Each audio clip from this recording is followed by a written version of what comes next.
আমার প্রিয় স্নেহের 2025 সালের নতুন বছরের নবম শ্রেণীর ছাত্রছাত্রী বন্ধুরা, আশা করি তোমার সবাই ভালো আছো। আজ আমরা যে বিষয়টি নিয়ে আলোচনা করব, নবম শ্রেণীর থার্ড সামারি অর্থাৎ ফাইনাল পরীক্ষার ইতিহাসের সিলেবাস, প্রশ্নকার এবং নমুনা প্রশ্নপত্র নিয়ে। প্রথমে তোমরা সিলেবাসটা দেখে নাও, কী কী বিষয় তোমাদের থার্ড সামারি অর্থাৎ ফাইনাল পরীক্ষায় থাকবে। ফাইনাল পরীক্ষার ক্ষেত্রে একেবারে তোমাদের প্রথম অধ্যায় থেকে 7 নম্বর অধ্যায় পর্যন্ত সবটাই কিন্তু থাকবে, অর্থাৎ পুরো বই থেকেই তোমাদের কিন্তু পরীক্ষা হবে। অর্থাৎ প্রথম অধ্যায় থাকবে, দ্বিতীয় অধ্যায় থাকবে, তৃতীয় অধ্যায় থাকবে, চতুর্থ অধ্যায় থাকবে, পঞ্চম অধ্যায় থাকবে, ষষ্ঠ অধ্যায় থাকে আর সপ্তম অধ্যায় থাকবে। ভালো করে তোমরা প্রশ্ন কাঠামোটা দেখে নাও। প্রথম অথবা দ্বিতীয় অধ্যায় থেকে একটি বড় প্রশ্ন থাকবে, তৃতীয় অথবা চতুর্থ অধ্যায় থেকে একটি বড় প্রশ্ন থাকবে, আর পঞ্চম অথবা ষষ্ঠ অধ্যায় থেকে একটি তোমাদের বড় প্রশ্ন থাকবে। ভালো করে দেখে নাও।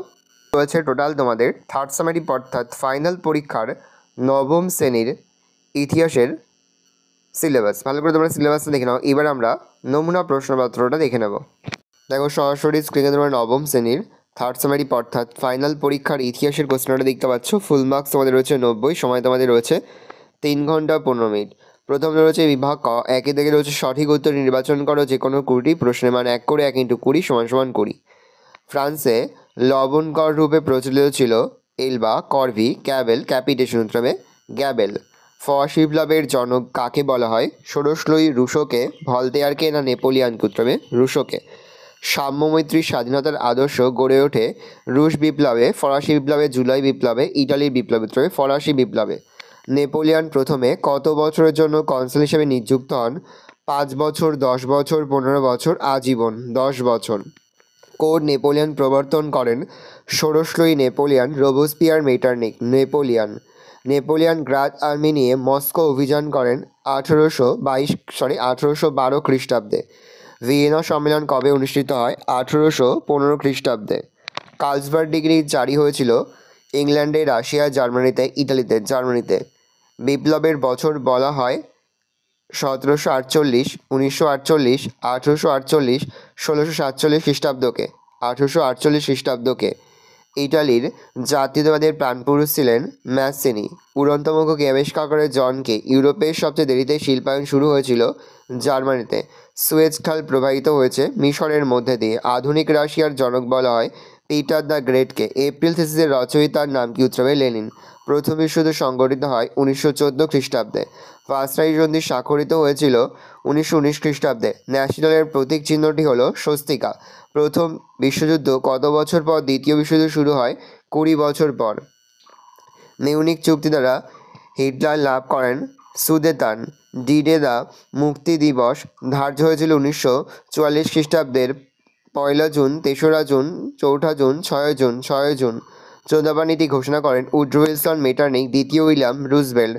Woodrow Wilson. সম্মিলিত জাতিপুঞ্জের সনদে ধারার সংখ্যা ছিল 110টি, 111টি, 112টি, 113টি, 111টি। জাতিপুঞ্জের সদর দপ্তর অবস্থিত লন্ডনে, নিউ ইয়র্কে, জেনেভাতে, প্যারিসে, নিউ ইয়র্কে। পরে হচ্ছে বিভাগ খ, নিম্নলিখিত প্রশ্নগুলোর উত্তর দাও। প্রতি বিভাগ থেকে অন্তত একটি করে, মোট 16টি প্রশ্ন উত্তর দিতে প্রশ্নের মান 1 করে 1 × 16 = 16। বিভাগ ক, একটি বাক্যে উত্তর দাও। ফরাসি জাতীয় সভার নাম কি ছিল? State general. কোন দেশ উষ্ণ জলনীতি গ্রহণ করে? রাশিয়া। কোন সময়কে নব্য সাম্রাজ্যের যুগ বলে? 1870 থেকে 1914। চার্চিস আন্দোলন শুরু হয়েছিল কোথায়? ইংল্যান্ডে। উপবিভাগ খ, সত্য মিথ্যা লেখো। 1802 খ্রিস্টাব্দে ফ্রান্স ও রাশিয়ার মধ্যে অ্যামিন্সের সন্ধি হয়। ভুল, মিথ্যা লিখব। তুর্কি ভাষায় বলকান শব্দের অর্থ নদী। সত্য, তাহলে ঠিক লিখব। হিটলার ন্যাসি দলের মুখপাত্র ছিলেন পিপল অবজারভার, ঠিক, তাহলে সত্য লিখব। The workshop of the world বলা হয় ইংল্যান্ডকে, ঠিক, তাহলে সত্য লিখব। বিভাগ গ, স্তম্ভ মেলাও। বাম স্তম্ভের সঙ্গে ডান স্তম্ভ। ইংরেজ সেনাপতি হবে নেলসন। জাতিসংঘের প্রথম মহাসচিব হবে স্যার এরিক ড্রুম, আর ব্রিটিশ প্রধানমন্ত্রী হবে চেম্বারলেন, আর জাতিপুঞ্জের বর্তমান মহাসচিব হবে অ্যান্টনিও গুটারেস। পরে হচ্ছে বিভাগ ঘ, প্রদত্ত মানচিত্রে লিখিত স্থানগুলি চিহ্নিত করো। অস্ট্রিয়ার রাজধানী ভিয়েনা। মরক্কো। ভারত দ্বিতীয় বিশ্বযুদ্ধকালে মিত্রশক্তিভুক্ত একটি দেশ। উপবিভাগ, নিম্নলিখিত বিবৃতিগুলির সঠিক ব্যাখ্যা নির্বাচন করো। প্রথম বিবৃতি, ফ্রান্স মিশরে সুয়েজ খাল খনন করেছিল। সঠিক ব্যাখ্যা হবে গ নম্বর ব্যাখ্যাটি, সুয়েজ খালের মাধ্যমে প্রাচ্যের সঙ্গে যোগাযোগের সুবিধা হয়েছিল। পরের বিবৃতি, স্পেনের গৃহযুদ্ধে হিটলার ও মুসলিনি জেনারেল ফ্রাঙ্কোকে সমর্থন করেন। সঠিক ব্যাখ্যা হবে খ নম্বর ব্যাখ্যাটি, ফ্রাঙ্কোকে সমর্থন করে একনায়কতন্ত্রী শাসক জোটের শক্তি বাড়াতে চেয়েছিল। পরের বিবৃতি, দ্বিতীয় বিশ্বযুদ্ধের পর সোভিয়েত রাশিয়া ওয়ারস চুক্তি স্বাক্ষর করে। সঠিক ব্যাখ্যা হবে খ নম্বর ব্যাখ্যাটি আমেরিকার সঙ্গে মিত্রতা করতে উদ্যোগ নেয়। পরের বিবৃতি জাতিপুঞ্জের নিরাপত্তা পরিষদ বহু ক্ষেত্রে সিদ্ধান্ত গ্রহণে ব্যর্থ হয়। সঠিক ব্যাখ্যা হবে ক নম্বর ব্যাখ্যাটি নিরাপত্তা পরিষদের কোনো না কোনো স্থায়ী সদস্য ভেটো প্রয়োগ করেন। বিভাগ গ, লিখিত প্রশ্নগুলি 2 থেকে 3টি বাক্যে উত্তর দাও। যে কোনো 11টি প্রশ্নের মান 2 করে 2 গুণ 11 সমান সমান 22। লেত অর দ্য ক্যাসে কি? লেত অর দ্য ক্যাসে হলো বিপ্লবের আগে ফ্রান্সে প্রচলিত এক ধরনের রাজকীয় গ্রেপ্তারি পরোয়ানা। এই পরোয়ানার মাধ্যমে যে কোনো ব্যক্তিকে বন্দি করে বিনা বিচারে দীর্ঘদিন জেলে আটকে রাখা যেত। থার্ড স্টেট কি? ফরাসি বিপ্লবের আগে শ্রেণীবিভক্ত ফরাসি সমাজ ব্যবস্থায় যে 3টি শ্রেণীর অস্তিত্ব তার মধ্যে অন্যতম ছিল থার্ড স্টেট বা তৃতীয় সম্প্রদায়। এই সম্প্রদায়ের অন্তর্ভুক্ত ছিল সব ধরনের রাজনৈতিক ও অর্থনৈতিক অধিকার থেকে বঞ্চিত ধনী বুর্জোয়া, মধ্যবিত্ত, দরিদ্র, কৃষক ও শ্রমিক, শাকুলদ বা চালচুলিন ভবঘুরে প্রভৃতি। সন্ত্রাসের রাজত্ব বলতে কী বোঝো? বিপ্লবের কারণে ফ্রান্সে একদা অভ্যন্তরীণ ক্ষেত্রে বিপ্লব আইন বিরোধী শক্তি মাথা দিতে থাকে এবং বৈদেশিক ক্ষেত্রে বিভিন্ন রাষ্ট্রের আক্রমণে ফ্রান্সের স্বাধীনতা লুপ্ত হওয়ার সম্ভাবনা দেখা দেয়। এই সংকটজনক পরিস্থিতিতে বিপ্লবী নেতৃবৃন্দ বিপ্লবী ফ্রান্সকে রক্ষার উদ্দেশ্যে দেশে এক জরুরি শাসন চালু করেন, যা সন্ত্রাসী রাজত্ব বা সন্ত্রাসী শাসন নামে পরিচিত। কোড নেপোলিয়ন কি? ফ্রান্সের শাসক নেপোলিয়ন দেশের বিভিন্ন প্রান্তে প্রচলিত আইনগুলির পার্থক্য দূর করে এবং পরস্পর বিরোধী আইনগুলির মধ্যে সামঞ্জস্য বিধান করে 1804 খ্রিস্টাব্দে দেশে এক নতুন আইন ব্যবস্থা চালু করে। এটি কোড নেপোলিয়ন বা নেপোলিয়নের আইন সংহিতা নামে পরিচিত। কনফেডারেশন অফ দ্য রাইন কি? এর প্রতিষ্ঠাতা কে? ফরাসি সম্রাট নেপোলিয়ন জার্মানির উটেনবার্গ, বেরেন, হেসবার্গ প্রভৃতি ছোট ছোট রাজ্য দখল করে এদের নিয়ে কনফেডারেশন বা রাষ্ট্রসমাজ গঠন করে। এটি কনফেডারেশন অফ দ্য রাইন নামে পরিচিত। এর প্রতিষ্ঠাতা হলেন ফরাসি সম্রাট নেপোলিয়ন। সম্মেলনের বিগ ফোর বা 4 প্রধান কারা ছিল?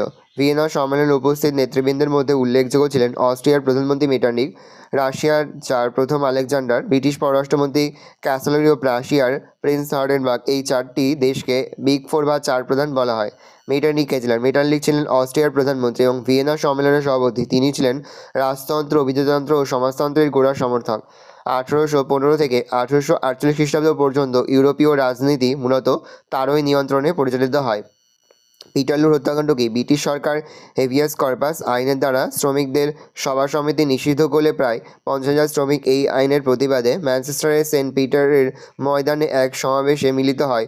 এই সমাবেশে ব্রিটিশ সেনাবাহিনী গুলি চালালে 11 জন শ্রমিক নিহত ও কয়েকশো শ্রমিক আহত হয়। এই ঘটনা পিটারলুর হত্যাকাণ্ড নামে পরিচিত। সুয়েজ খাল খননের গুরুত্ব কি? সুয়েজ খাল খননের সুবিধা বা গুরুত্বগুলি হলো: 1. এই খাল ভূমধ্যসাগর ও লোহিত সাগরকে মুক্ত করলে জলপথে এশিয়া ইউরোপের দূরত্ব কয়েক হাজার কিলোমিটার কমে যায়। 2. এই খালপথে ইউরোপীয় দেশগুলি তাদের পণ্য অল্প সময়ে এশিয়ার বাজারে পৌঁছে দিতে সক্ষম হয়। 3. শিল্পোন্নত দেশগুলি তাদের উপনিবেশগুলি থেকে শিল্পের কাঁচামাল এই সুবিধাজনক জলপথে নিয়ে যেতে সক্ষম হয়। 4. সাম্রাজ্যবাদী শক্তিগুলি এশিয়া আফ্রিকার উপনিবেশগুলির ওপর নিয়ন্ত্রণ বজায় রাখতে সক্ষম হয়। রক্তাক্ত রবিবার কি? 1905 খ্রিস্টাব্দে 9 জানুয়ারি রবিবার রাশিয়ার সেন্ট পিটার্সবার্গে প্রায় 6,000 শ্রমিক শান্তিপূর্ণ মিছিল করেন। শ্রমিকদের দাবি ছিল রাজনৈতিক বন্দীদের মুক্তিদান, সংবিধান সহ আহ্বান, শ্রমিকদের কাজের সময় 8 ঘন্টা নির্ধারণ। এই মিছিলে জারের পুলিশ নির্বিচারে গুলি চালালে 1,000-এর বেশি শ্রমিক নিহত ও 2,000-এর বেশি শ্রমিক আহত হয়। এই ঘটনা রক্তাক্ত রবিবার নামে পরিচিত। শ্রমিকদের এই মিছিল নেতৃত্ব দিয়েছিলেন ফাদার গ্যাপন নামে এক ধর্মযাজক। পরে জানা যায় যে তিনি পুলিশের চর ছিলেন। সেরেজাভো হত্যাকাণ্ড কি? 1914 খ্রিস্টাব্দে 28শে জুন অস্ট্রিয়ার যুবরাজ আর্কিডিউক ফ্রান্সিস ফার্দিনান্দ ও তার স্ত্রী সোফিয়া বসনিয়ার রাজধানী সেরেজাভো শহরে ভ্রমণে যান। সেখানে তার স্লাভ ও সন্ত্রাসবাদী দল ব্ল্যাক হ্যান্ড এর সদস্য নাভরিলো প্রিন্সেপ এর হাতে প্রকাশ্য দিবালোকে নিহত হয়। এই ঘটনায় ইতিহাসে সেরেজাভো হত্যাকাণ্ড নামে পরিচিত। রোম, বার্লিন, টোকিও অক্ষযুক্ত কি? পরের প্রশ্ন, রোম, বার্লিন, টোকিও অক্ষ চুক্তি কি? জার্মানি ও জাপান 1936 খ্রিস্টাব্দে অ্যান্টি কমিউন্যান্ট চুক্তি স্বাক্ষর করে জোট গড়ে তোলে। ইটালি 1937 খ্রিস্টাব্দে 6 নভেম্বর ইটালি এই জোটে যোগ দেয়। এভাবে ইটালি, জার্মানি ও জাপানের মধ্যে যে চুক্তি গড়ে ওঠে তা রোম, বার্লিন, টোকিও অক্ষ চুক্তি নামে পরিচিত। অপারেশন বারবারোসা কি?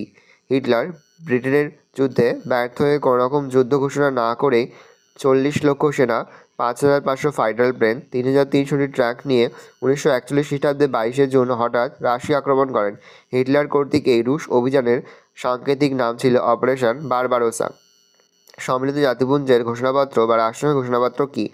আমেরিকা, সোভিয়েত রাশিয়া, ইংল্যান্ড, চীন সহ বিশ্বের 26টি দেশের প্রতিনিধিগণ 1942 খ্রিস্টাব্দের জানুয়ারি মাসে ওয়াশিংটন শহরে মিলিত হয়ে বিশ্বশান্তি প্রতিষ্ঠা বিষয়ক আটলান্টিক সনদের নীতিগুলি মেনে নিয়ে এক দলিল স্বাক্ষর করে। এই সম্মিলিত জাতিপুঞ্জে ঘোষণাপত্র বা রাষ্ট্রসংঘের ঘোষণাপত্র নামে পরিচিত।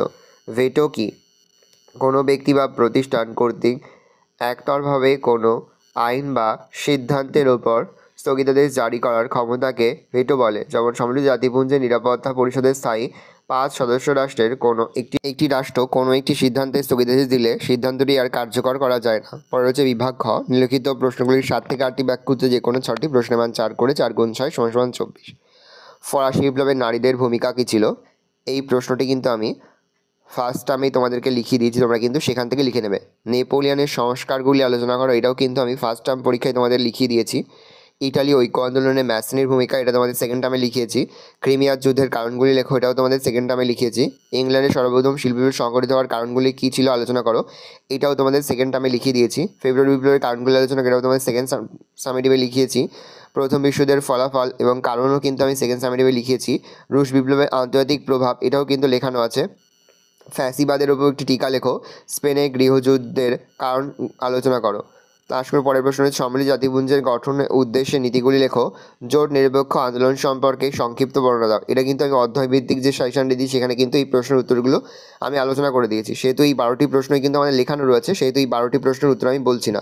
এখান থেকে যে কোনো 6টি প্রশ্ন তোমাদের উত্তর করতে হবে। এই 12টি প্রশ্নই কিন্তু এই বছরের জন্য খুবই গুরুত্বপূর্ণ, সেহেতু এই 12টি প্রশ্নই কিন্তু খুব ভালো করে তোমরা অধ্যয়ন করবে। এই 12টি থেকে আশা করা যায় তোমরা কিন্তু 4 মার্কের সমস্ত প্রশ্ন কিন্তু কমন পেয়ে যাবে। পর হচ্ছে বিভাগ ঙ, লিখিত প্রশ্নগুলির 15 থেকে 16টি বাক্য যে কোনো একটি প্রশ্নের মান 8। দেখো প্রথম প্রশ্ন, ফরাসি বিপ্লবের দার্শনিকদের ভূমিকা আলোচনা করো। ফার্স্ট টাইমে কিন্তু এটা আমি ইম্পর্টেন্ট বলেছিলাম, তোমরা লিখেও নিয়েছিলে, খাতা নোট ডাউন করে, সেখান থেকে কিন্তু পড়ে নেবে। জোলভারেন কেন গঠিত হয়? জার্মানি ঐক্য আন্দোলনে বিসমার্কের ভূমিকা সংক্ষেপে লেখো, এটিও কিন্তু লেখানো আছে। দ্বিতীয় বিশ্বযুদ্ধের প্রভাব আলোচনা করো অথবা দ্বিতীয় বিশ্বযুদ্ধের কারণগুলি আলোচনা করো। এই প্রশ্নটা কিন্তু আমরা যে অধ্যায়ভিত্তিক সাজেশন দিয়েছি সেখানে কিন্তু লেখা আছে, অবশ্যই কিন্তু তোমরা সেখান থেকে লিখে নেবে। এই রয়েছে টোটাল তোমাদের থার্ড সামেটিভ অর্থাৎ ফাইনাল পরীক্ষার নবম শ্রেণীর ইতিহাসের নমুনা প্রশ্নপত্র। ভালো করে তোমরা কোশ্চেনটা দেখে নাও। আশা করি ভিডিওটা ভালো লেগেছে। ভিডিওটা ভালো লাগলে ভিডিওকে লাইক করতে ভুলবে না। আমার চ্যানেল নতুন হাত লাল ক্লিক সাবস্ক্রাইব প্রেস করে পাশে বেল আইকন প্রেস করে নতুন কোনো ভিডিও আপলোড করি সবার ফার্স্ট নোটিফিকেশন তোমরা পেয়ে যাও। আর এই ভিডিওটি তোমার বন্ধু বান্ধবী আত্মীয় সবার মধ্যে কিন্তু অনেক শেয়ার করে যেটা বছর নবম শ্রেণীতে পড়ছে। আমরা কিন্তু ইতিমধ্যে নবম শ্রেণীর প্রতি বিষয়ের সিলেবাস, প্রশ্নকার এবং নমুনা প্রশ্নপত্র কিন্তু আপলোড করে এখনও পর্যন্ত।